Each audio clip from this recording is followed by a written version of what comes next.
It's like someone pressed save and then accidentally reloaded that moment. You walk into a cafe and hear a tray clattering, a quiet hum of conversation. The barista calls out an order, name, and for some reason, you already know what it is. A black cat rushes by and suddenly you're overwhelmed by a feeling that this has all happened before. Not just that it's familiar, you know exactly what will happen next. The man by the window will check his watch. The woman at the counter will drop her keys. And in 10 seconds, the door will open and you already know who will walk in. Science explains this as a glitch in the perception system. Our brain, when overloaded, accidentally stores a current event as a memory. This is called dual processing. Information about the event arrives twice with a minimal delay, and the brain perceives the second as a repeat. But if it's just a mistake, why does it feel so eerily accurate? Why does it seem like you've already lived this moment, knew what would happen, and even felt the same way? Some are convinced that déjà vu isn't a mistake, but proof that time isn't so linear, that we're living in a loop or intersecting with an alternate version of ourselves from another reality. There's even a theory that, in a moment of déjà vu, we're remembering a past life or the moment of our death in another timeline. And if that's the case, how many times have you already been here? Reality update while you're offline. Let's do a test. Does Pikachu have a black tip on its tail? Think hard. You've seen Pikachu 1,000 times on cards and games and cartoons. You know exactly what it looks like. So, yes or no? If you answered yes, congratulations. You've just encountered the Mandela effect. Pikachu has never had a black tip on its tail. Not in games, not in the anime, nowhere. But millions of people swear it was there. Okay, next question. Does the Monopoly man, that rich guy from the board game box, have a monocle? Of course he does. A tall hat, a tuxedo, a mustache, and a monocle on his eye. Except he's never had one in any official image. The Mandela effect is a strange phenomenon where a huge number of people remember the same thing that never actually happened, or at least no longer happened. The name comes from Nelson Mandela. Millions of people are sure he died in prison in the 80s. They remember watching his funeral on TV, reading newspaper headlines, discussing it at school. But that never happened. He was released, became the president of South Africa, and only died in 2013. How is it that millions of people remember the same thing if it didn't happen? The official version? Human memory is unreliable. A few people remembered it wrong, told others who told even more, and the false memory spread like a virus. But if so many people are sure of something, and history says the opposite, what if it's not memory that changed, but history itself? What if it's a reality update? Small patches that rewrite the past but leave a glitch in the system behind. And you just didn't get the update in time. Some believe it's proof. We jump between parallel realities, slightly different, almost imperceptibly, and memory can't keep up. Others think it's just a poorly maintained simulation. The world is being overwritten, but the developers are missing something. In any case, if you notice that something has changed that shouldn't have, it's already too late. A synchronization error. The clock says 3:02 p.m. You blink, and it's already 3:47 p.m. You haven't moved, haven't looked at your phone, haven't been distracted for a second, but 45 minutes have vanished. The official term is highway hypnosis, when the brain switches to autopilot and continues to drive the car, but memory doesn't record anything. This happens on long, monotonous roads. It sounds logical, but what if you're not driving at all? Some people experience this right at home. They're sitting, watching TV, they blink, and it's already night. Someone is washing dishes, gets distracted for a second, and suddenly an hour just disappeared. Sometimes it happens right in the middle of a conversation. A person is talking to a friend and suddenly notices that they're looking at them strangely, as if they just fell silent for 5 minutes. And sometimes it's scarier, when there's a feeling that something was there, you just weren't supposed to remember it.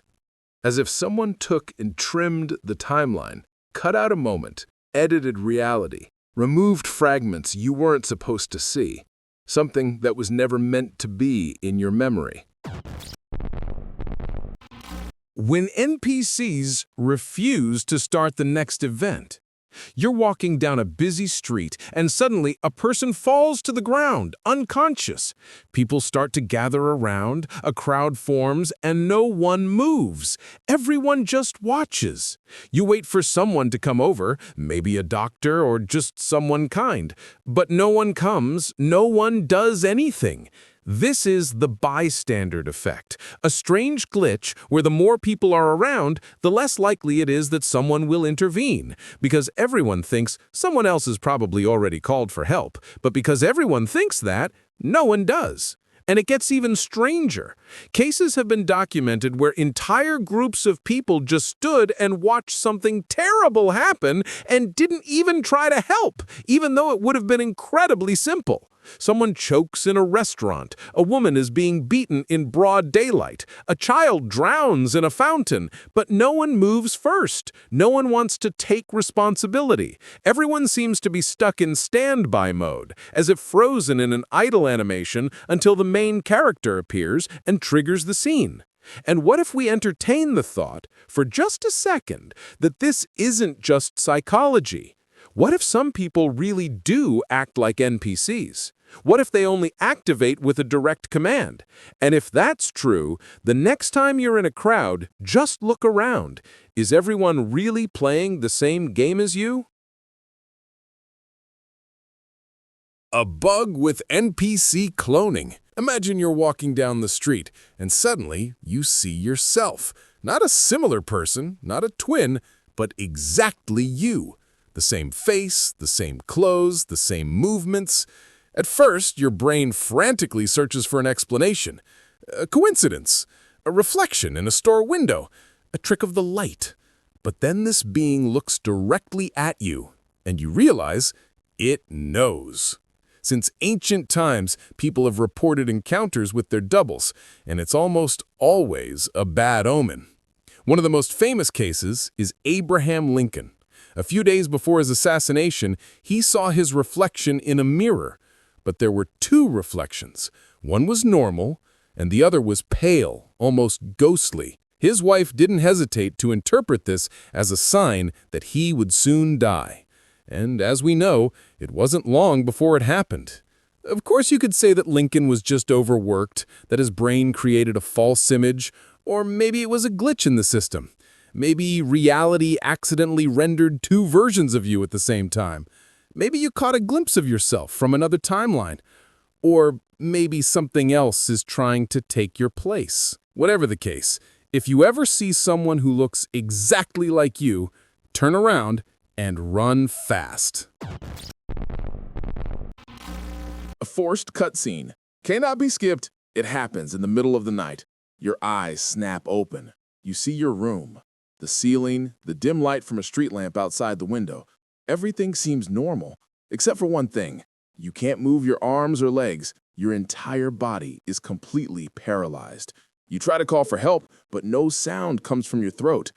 And then you feel that presence. Someone is standing at the edge of the bed. This is sleep paralysis.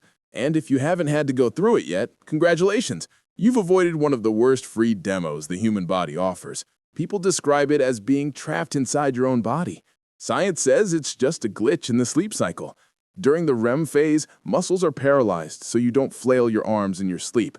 But sometimes the brain wakes up before the body. Consciousness turns on, but the body is still locked. It usually lasts a few seconds, a minute at most. But for those inside it, it feels like an eternity. And this is where things get especially strange, because sleep paralysis isn't just paralysis. It almost never comes alone. People all over the world in different cultures and at different times described the same thing, a dark figure standing nearby and watching them. If it's just a brain glitch, why do millions of people see the same thing? There are two options. The first, our brain is wired to generate a terrifying image by default in this state. It's a kind of evolutionary prank to make an already terrifying condition even worse. Or, the second, they've always been there. And sleep paralysis is the only moment you are truly able to see them. One of the most terrifying and poorly explained phenomena known to science. People suddenly ignite without an obvious source of ignition, and the flame destroys almost the entire body while leaving minimal damage to the surroundings. In 1951, the body of Mary Reeser was found in the U.S. The armchair she was sitting in was charred. Ash covered the walls, but the rest of the room was almost untouched. Her skull was compressed to the size of a baseball, which is impossible in a normal fire. In 1980, the first case officially recognized as spontaneous combustion was recorded in Ireland. A man named Michael Faraday was found burned to a crisp in an armchair, but nearby newspapers and furniture remained intact. Scientists propose hypotheses: the wick effect, static electricity, rare chemical reactions, but none of them explain everything completely. Why does the fire destroy the body but spare the surroundings? Why do legs remain in some cases, while in others even teeth turn to ash? Why does it all happen suddenly, without the smell of smoke or signs of a struggle? Some consider this a quantum glitch, others an intervention by unknown forces, or even a temporary compression of space. Perhaps we are dealing with a simulation error, a moment when something decides to remove an object from the world in the most dramatic way possible. If one day you suddenly feel a burning sensation without being near a fire, don't wait for an explanation. This time, the developers may have chosen you. A bug with infinite respawn. In real life, you should have died. A car flew by a few inches from you. Just lucky? Maybe. But maybe you just don't die. The theory of quantum immortality states that every time you are supposed to die, your consciousness doesn't jump to heaven or hell, but to the nearest universe where you survived. From your point of view, death never happens. You just wake up in a new timeline where you miraculously escaped. Take Frane Selak, a man who was called the luckiest and at the same time the most cursed. In 1954, his train derailed and fell into a frozen river. 17 people drowned. He survived. A year later, he was thrown from a plane right into a haystack. And again, nothing. Then a bus that veered into a river. Several car accidents. One of his cars caught fire and exploded. And finally, he won the lottery. From his point of view, he never died. And that's the scariest part. If quantum immortality is real, you never experience your own death. The versions of you who died leave no memories. They disappear. But what happens when there are no branches left where you survived? Will it be a final game over, or will reality drag you on no matter what? And if that's true, how old are you really? That's all for today. If you like the video, like it, write your comment.